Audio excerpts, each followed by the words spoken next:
It's not 3 a.m. yet, but it will be. Right now, you're lying in bed, eyes open, running back through a conversation that happened 3 days ago. A slight shift in someone's tone, a pause that lasted just a beat too long, a face that didn't quite match the words. You weren't sure what it meant at the time. You're still not sure. But your mind won't let it go. It keeps turning it over, examining it from a different angle, trying to find the thing you missed. The room is quiet. Everyone else is asleep. But you're working. You've been working since the moment you walked into that room, scanning, reading, adjusting. Not your own feelings, theirs. The weight in someone's shoulders, the tight quality in someone's laugh. The way the silence shifted when two people walked in at the same time, and you were the only one who felt it. You noticed. You always notice. And that noticing, quiet, constant, relentless, is the most exhausting job no one will ever put on your resume. You're not an anxious person, exactly. You don't experience it as anxiety. You experience it as awareness. You walk into a room and the first thing you do, before you've taken your coat off, before you've said hello, is take a reading. Who's tense? Who's carrying something? Where the friction is? You can feel it the way some people feel weather pressure before a storm, a change in the atmosphere, a low pressure system moving in from someone else's morning. And then you start managing it. Not loudly, not obviously. You adjust your own energy first, soften your voice, brighten your expression, become a little more warm, a little more easy to be around. You choose your words like someone walking a tightrope. You edit yourself in real time.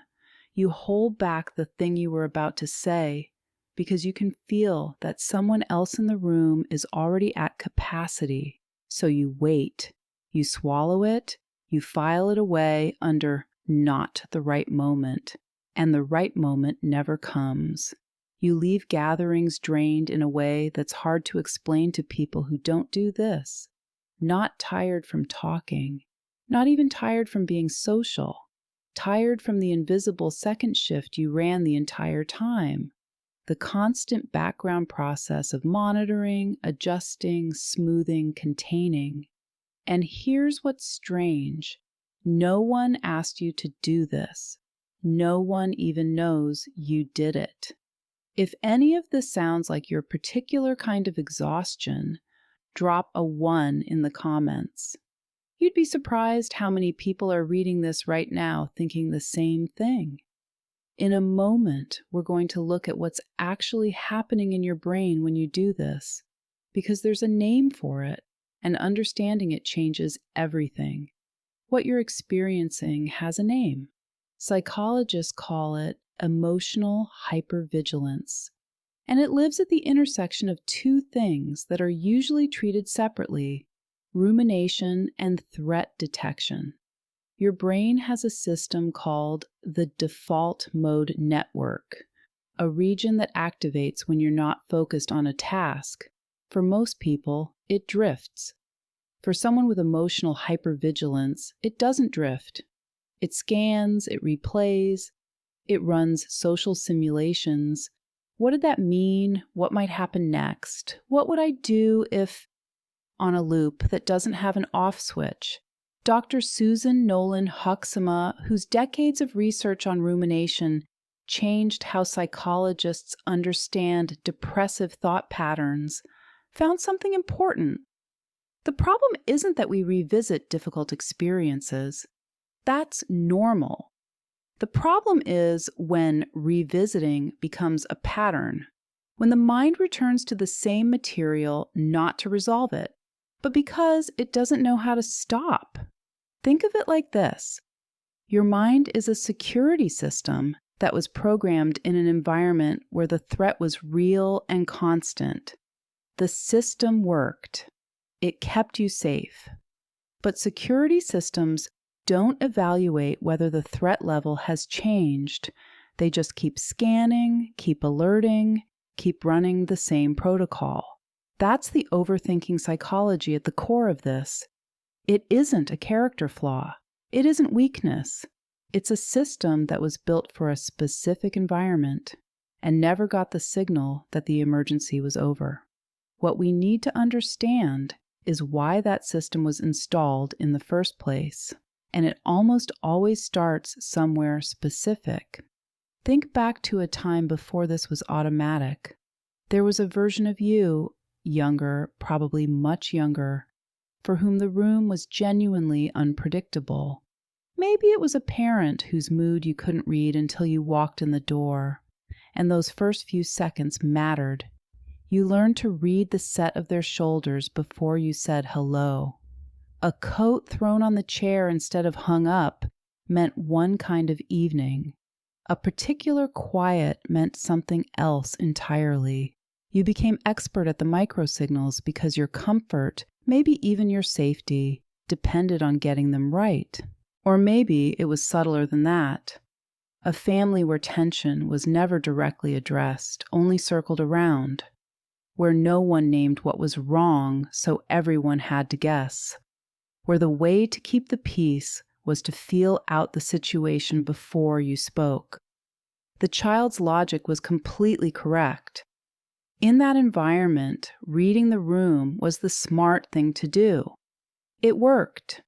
You reduced conflict, you kept things stable, you learned that your sensitivity, your ability to feel what others weren't saying, was the most useful thing about you.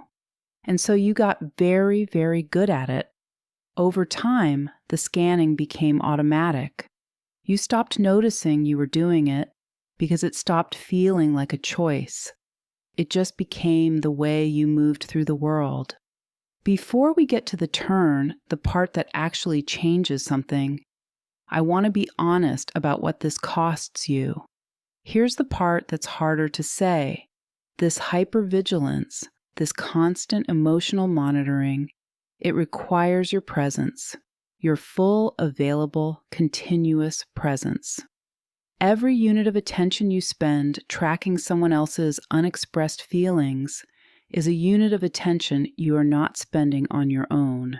Psychologists call this ego depletion, the cognitive drain that happens when your mental resources are being used for one task, leaving less available for everything else. For you, that task is invisible. It doesn't show up on your to-do list. No one thanks you for it. And the bill still comes due at the end of the day, in the form of exhaustion, resentment that doesn't have a clear address, and a vague sense that somewhere in the middle of all that monitoring, you lost track of what you were actually feeling. You became so good at managing the temperature of the room that you forgot you were also someone who gets cold. But I want you to hold something else alongside that. What you built is real skill. The ability to read a room, to feel the invisible architecture of a social space, to notice what isn't being said, to calibrate and respond to the unspoken. That is a form of intelligence that most people don't have. You built it under pressure, which means you built it to a high standard.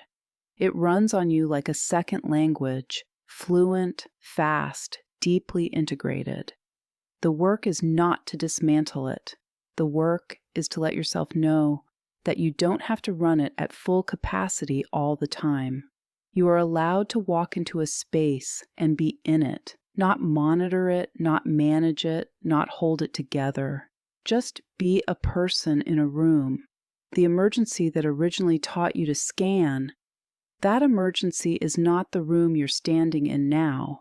What you called hypervigilance was actually fluency, in a language most people never had to learn. You just get to decide now when you're off the clock. Drop an 8 in the comments if this is the first time someone has put words to what you've been doing. What's one thought you've replayed so many times it's practically worn a groove? And do you know where it started? You don't have to explain the whole story, even just the age, even just a single word. Leave it in the comments, and notice as you do that the thought you've carried alone for years, someone else already knows it too. If this stayed with you, our next video goes even deeper.